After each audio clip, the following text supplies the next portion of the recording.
लेकिन यार बात है रिश्वत की। रिश्वत आपको कैसे पता कितनी रिश्वत चल रही है? ये रूमर्स ये उड़ाए जाते हैं लोग, पता है क्या होते हैं, इधर की उधर करते हैं, चार बातें इधर की बोले, अब केजरीवाल के खिलाफ, केजरीवाल उसके खिलाफ भड़का रहा है लोगों को, वो रिश्वत लेता है, उसने ये कर दिया, उसने वो कर दिया। सही बता रहा है, उसने सही बताया। कैसे? क्योंकि आप उसको मान रहे हो। मान नहीं रहा, मैं खुद जानता हूँ ना। आपको क्या लगता है यहाँ के प्राइवेट स्कूल में रिश्वत नहीं चल रही है? 1.5-2 लाख रुपए रिश्वत चल रही है स्कूल से, चाहे जो भी मर्जी हो। ये तो केजरीवाल के अंडर क्यों चल रही है भाई? 2 लाख रुपए किस चीज के? एडमिशन में इतनी रिश्वत चल रही है, टीचर्स को सैलरी नहीं मिल रही है, टीचर्स को पैसे नहीं मिल रहे हैं, प्राइवेट टीचर अगर लगी हुई है तो उसको उस हिसाब का पे स्केल नहीं मिल रहा है। क्यों नहीं मिल रहा है? 7 पे कमीशन के हिसाब से करे ना फिर काम। अगर इतना ही सच्चा ईमानदार है तो, अगर इतना ही अच्छा है तो जाके ट्राई करे, जाके देखे। देख भाई, जहाँ पर उसकी कमी है मैं वहाँ पर सपोर्ट कर रहा हूँ कि उसको भी वहाँ पे करना चाहिए। लेकिन आपने ये देखिए हॉस्पिटल हमने ये कर दिया। लेकिन केजरीवाल की कमी नजर आ रही है, मोदी की कमी नजर नहीं आ रही। आप अगर गवर्नमेंट हॉस्पिटल्स में जाएंगे, बहुत अच्छे कर दिए, बहुत ये कर दिए, बहुत वो कर दिए, लेकिन जो सच्चाई है वो ये है कि आज भी गरीब बंदा वहाँ पे मर रहा है। आज भी फोटो सेशन होते हैं, वीडियोस बनती हैं, छोटी छोटी क्लिपिंग्स होती है, और उन लोगों की जाती है जो लोग मतलब बहुत अच्छे से लेटे हुए हैं, बड़ा अच्छा एसी चल रहा है, बड़ा अच्छा ये चल रहा है। वो सब दिखावा ज्यादा है, लेकिन जो वास्तविकता है वो उससे कोई सरोकार नहीं करती। वास्तविकता वो है ही नहीं, वो रियलिटी है ही नहीं। कितना हाइपर होगी ये लड़की यार, कितना हाइपर होगी, मेरे को तो समझ नहीं आ रहा। मोदी केजरीवाल, मोदी केजरीवाल, मोदी भक्त इतना होना जरूरी नहीं है। मैं मोदी भक्त नहीं हूँ, लेकिन जो केजरीवाल के अंदर कमी है मैंने उसको हाईलाइट किया। केजरीवाल जो काम कर रहा है वो नेचुरल कर रहा है, बहुत अच्छा कर रहा है। ऐसा लग रहा है वो तानाशाह नहीं है। वीडियो ना बैन हो जाए। पता लगे मोदी हमारा वारंट दे दे, मेरे खिलाफ बोल रहा है, इसको पकड़ के लेके आओ, इसके ऊपर धारा लगाओ। बोल सकता है भाई, तानाशाह बंदा है, कर सकता है। तानाशाह को ना अपने खिलाफ कुछ बोलने को नहीं, जबकि लोकतंत्र में हर किसी को अपने बोलने की आजादी रहती है। लेकिन वो तानाशाह है, उसके खिलाफ कोई कुछ बोल देना तो उसको लगता है इसने कैसे बोल दिया, इसको कहीं किसी से मैं सताऊं, इसको डराऊं, इसको धमकाऊं, इसके पीछे कुछ ना कुछ करूं, उसके पीछे पड़ा जाता है। हर बंदे के पीछे पड़ा हुआ है। तभी मीडिया वाले ना दुम मिला के ऐसे ऐसे उसके पीछे घूमते हैं।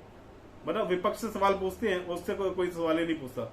सारे मीडिया वाले ऐसे लगते हैं जैसे इतने सारे पैसे खा के उसको मिला रहे। मैं अपने कॉलेज टाइम पे पत्रकारिता करना भूल गए हैं। उनको पत्रकारिता करनी क्या होती है वो जानते ही नहीं। देखिए मैं अपने कॉलेज टाइम पे मैं कांग्रेस NSUA की जो पार्टी है उससे मैं लड़ी थी और मैं प्रेसिडेंट बनी थी, क्योंकि उस टाइम मुझे कांग्रेस में लगा कि कांग्रेस साइड ही चल रही थी उस टाइम पे, तो मैं बनी। लेकिन आज मेरे को अगर कोई कहे कि आपको कौन सी अच्छी लगती है, कौन सी पार्टी आपको जेन्युइन लगती है, तो मैं आम आदमी पार्टी बिल्कुल नहीं कहूंगी। ये SPM कॉलेज की प्रेसिडेंट रही है 2005 और 6 की बैच की, 2005 और 6 की। ये भूल गई, खुद ही भूल गई मैडम।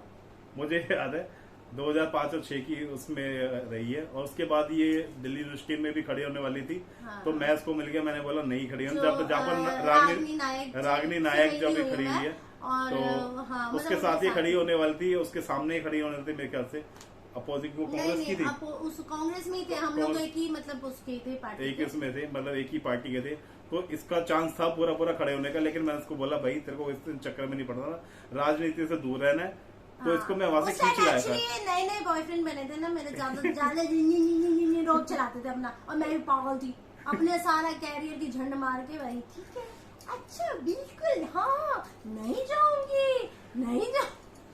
जब ये प्रेसिडेंट थी ना तब इसको मैंने सेट करा था, और फिर मैंने इसका वो जो था ना, ये तो यार राजनीति बड़ी गंदी चीज है, इससे मैंने इसको बोला इसको छोड़ और यहाँ पे नहीं जाना तेरे जैसे बंदों का वहाँ पर कोई काम नहीं है। जो शरीफ बंदा है उसके ऊपर कीचड़ी उन्होंने मलनी है। वो अच्छा काम कर, जैसे लाइक केजरीवाल बेचारा शरीफ बंदा है, ईमानदार बंदा है, पढ़ा लिखा बंदा है, उसके ऊपर ये कीचड़ी उछालते हैं। और जो अनपढ़ बंदा है और बेईमान बंदा है, कौन? मोदी।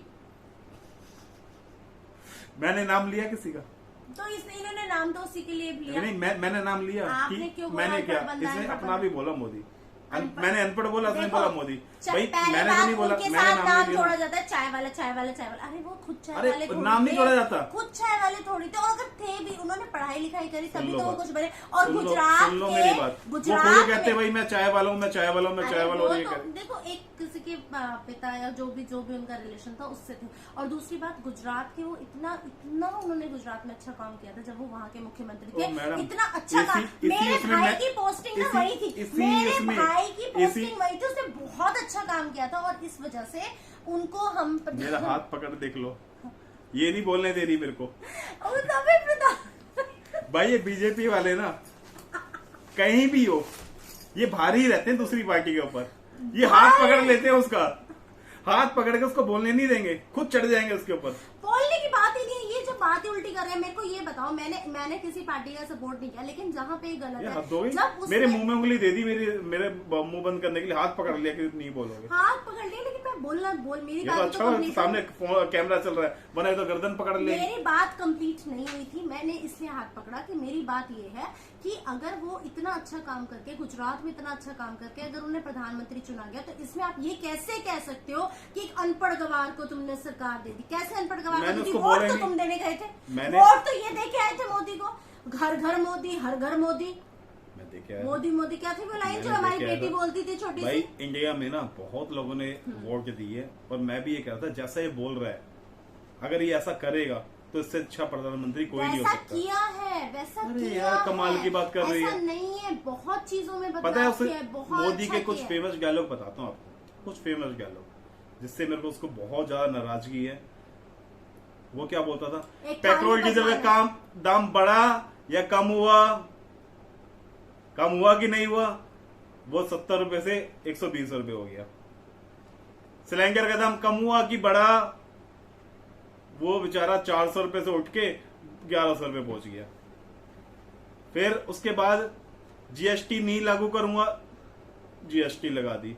उसके बाद कहता है जिस देश का क्या कारण है जो इस देश का रुपया पतला होता जा रहा है, और जिस देश का रुपया गिरता है उस देश का प्रधानमंत्री भी गिरा हुआ होता है।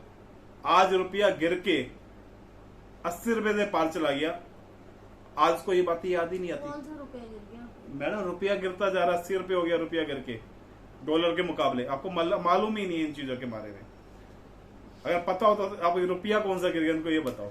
नहीं वो मैं आजकल टाइम मैं बता रहा हूँ एक ही तो मेन चीजें हैं जो उसने अपनी बातें बोली हैं। तुम उसी की बातें देखो कि उसने जो बातें बोली वो पूरी हुई कि नहीं। उसका उल्टा हुआ है। उसने बोला रेलवे मेरी माँ है और मैं उस माँ का रक्षक हूँ, और मैं अपनी माँ को कभी बिकने नहीं दूंगा। 2 महीने बाद ही उसकी 100 गाड़ियां उसने बेच दी, 100 रेल बेच दी कि 100 रेल प्राइवेट बंदे चलाएंगे। उसने शुरुआत करी थी। सुन ले कॉमन सी बात है, बेच बेचना होता है। करा तो उसने बेचने की बात कहां से आ गई? अगर तुम्हारे में वो नहीं है कैपेबिलिटी तो तुम सरकार छोड़ो, दूसरे बंदे को जो कैपेबल है उसको चलाने के लिए दो। सरकार में नियत की कमी है, पैसे की कमी नहीं है। प्राइवेट बंदा कमा सकता है वो रेल से, तो गवर्नमेंट क्यों नहीं कमा सकती? क्योंकि तुम्हारी नियत साफ नहीं है, इसलिए तुम नहीं कमा सकते। अगर तुम्हारी नियत साफ होगी, नहीं, अगर तुम्हारी नियत साफ होगी तो तुम काम अच्छा कर सकते हो। तुम्हारी नियत साफ नहीं है तुम कुछ नहीं कर सकते। इसीलिए तुम प्राइवेट की तरफ करते हो ताकि वहां से तुम्हें कमीशनें मिलती है। अगर तुम्हें कमीशन का लालच है ना, अगर तुम काम करोगे उसी को ठीक करोगे, तुम्हें पैसा कैसे मिलेगा? तुम्हें तो उल्टा लगाना पड़ेगा। यही कारण है कि उसका प्राइवेटाइजेशन कर रहे हैं। पर एक बात बताओ, उसमें बेनिफिट शुरुआत पता कब से करी थी? लाल किला बेचा 5 करोड़ रुपए में टाटा को ही बेचा था शायद।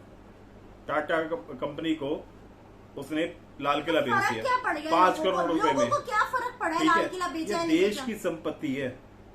फर्क लोगों को नहीं पड़ा, हमारी संपत्ति है, हमारी संपत्ति जारी है। आज अगर रेलवे पूरी तरह प्राइवेट होगी तो उसके जो किराए हैं, उसका जो दिक्कत है, आज एक इंडिया है ना, एक लोअर मिडिल क्लास कंट्री है। हर बंदे, इतना लोग उस पर सफर करते हैं, हर बंदे की जेब पे फर्क पड़ेगा। आज अगर हम कहीं पर 500 रुपए जाते हैं, वो आगे आने वाले टाइम में 2000 रुपए सफर करना पड़ेगा, तो उसका फर्क पड़ेगा कहीं ना कहीं। आज गवर्नमेंट स्कूल अगर बंद हो गए तो प्राइवेट वाले स्कूल वाले इतनी फीसें बढ़ा देंगे कि आप अपने बच्चों को या तो पढ़ा लो या तो फिर आप अपने खर्चे पूरे कर लो। सारी दिक्कतें हमें ही आनी है। हम रिच कंट्री नहीं है, इसीलिए गवर्नमेंट बनाई जाती है ताकि वो सोशल काम कर सके। और तुम्हारे पास अगर सोशल काम करने के लिए पैसे नहीं है, तुम्हें सिर्फ पैसा ही कमाना है, रिश्वत भी खानी है, रिश्वत भी खानी है और चीजें भी बेचनी है। नहीं, अब आपने प्राइवेट स्कूल और गवर्नमेंट स्कूल की बात करी, तो एक बात बताओ, कौन से गवर्नमेंट स्कूल के टीचर का बच्चा प्राइवेट स्कूल में नहीं पढ़ रहा?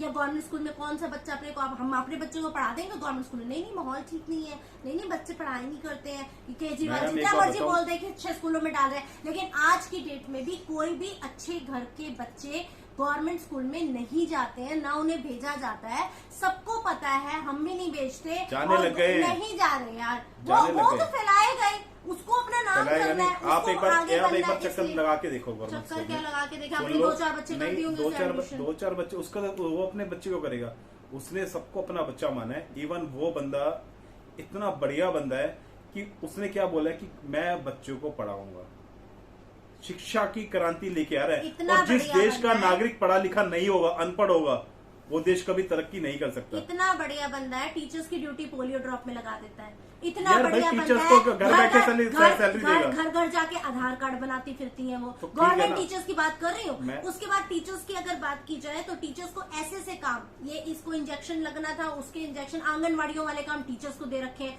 मतलब मुझे ये नहीं समझ आता कि सरकार का जो काम होना चाहिए, जो सरकारी टीचर की ड्यूटी थी पहले, उसकी ड्यूटीज बेमतलब की ड्यूटीज बना दी गई है। मतलब सिर्फ दिखावा इतना ज्यादा है, स्टडीज नहीं है। और ये बात आप माने या ना माने, आप वो सारे लोग जो गवर्नमेंट टीचर्स हैं, सारे अपने बच्चों को प्राइवेट स्कूल्स में ही भेजते हैं, वही पसंद करते हैं। वो कभी नहीं चाहते कि हमारा बच्चा गवर्नमेंट स्कूल में पढ़े, क्योंकि कहीं ना कहीं उन्हें लग रहा है। इवन दिल्ली देश को बना दिया गया इस तरीके से माहौल बना गया कि प्राइवेट में ज्यादा अच्छा है, चाहे किसी भी प्राइवेट में ज्यादा, सरकारी में ज्यादा बेकार है। तू कौन से स्कूल से पढ़ी है? सरकारी स्कूल से। मैं कौन से स्कूल से पढ़ा? सरकारी स्कूल से। और इतने सारे हमारे ग्रुप में सरकारी स्कूल से पढ़ के बंदे बहुत अच्छी गवर्नमेंट जॉब लगी और बहुत अच्छे कामयाब बने हैं। और बहुत सारे पुराने बंदे सारे सरकारी में ही पढ़ते थे। पहले पढ़ते ही थे, मजबूरी थी पढ़ना था वो तो। पहले सरकारी में पढ़ते थे। और एक बात और बता देता हूँ, सरकारी पढ़ने के बाद बता रहा हूँ, हम नहीं पढ़ते थे, हमारी गलती थी, लेकिन हमारे जो टीचर्स थे बहुत ही ज्यादा हम पे ध्यान देते थे और बहुत अच्छा पढ़ाते थे, लायक थे हमारे टीचर्स, बहुत ज्यादा अच्छा पढ़ाते थे। लेकिन हम नहीं पढ़ते थे, वो बात अलग है। लेकिन भाई आज के टाइम पे अगर वो बंदा प्राइवेट स्कूलों में कैमरे लगा रहा है और गवर्नमेंट स्कूल में कैमरे लगा रहा है, गवर्नमेंट स्कूल में स्विमिंग पूल बना रहा है, गवर्नमेंट स्कूलों में साइंस लैब बना रहा है, गवर्नमेंट स्कूलों के बच्चों को स्टेडियम में भेज रहा है, गवर्नमेंट स्कूलों के बच्चों को आगे रोजगार की सुविधा दे रहा है, गवर्नमेंट स्कूल को बच्चे पहली बार IIT में 500 दिल्ली के स्टूडेंट गए हैं, 500, जिसमें IIT में एडमिशन लेने में पता नहीं क्या क्या घिस जाता बंदे का। 500 गवर्नमेंट स्कूल के बच्चे गए। क्या वो केजरीवाल ने अपने आप से भेज दिए? क्या उन बच्चों में कोई एबिलिटी नहीं थी? काबिलियत थी। मोदी ने, देख मैं बता रहा हूँ, पढ़ाई को मोदी और केजरीवाल में क्या फर्क है।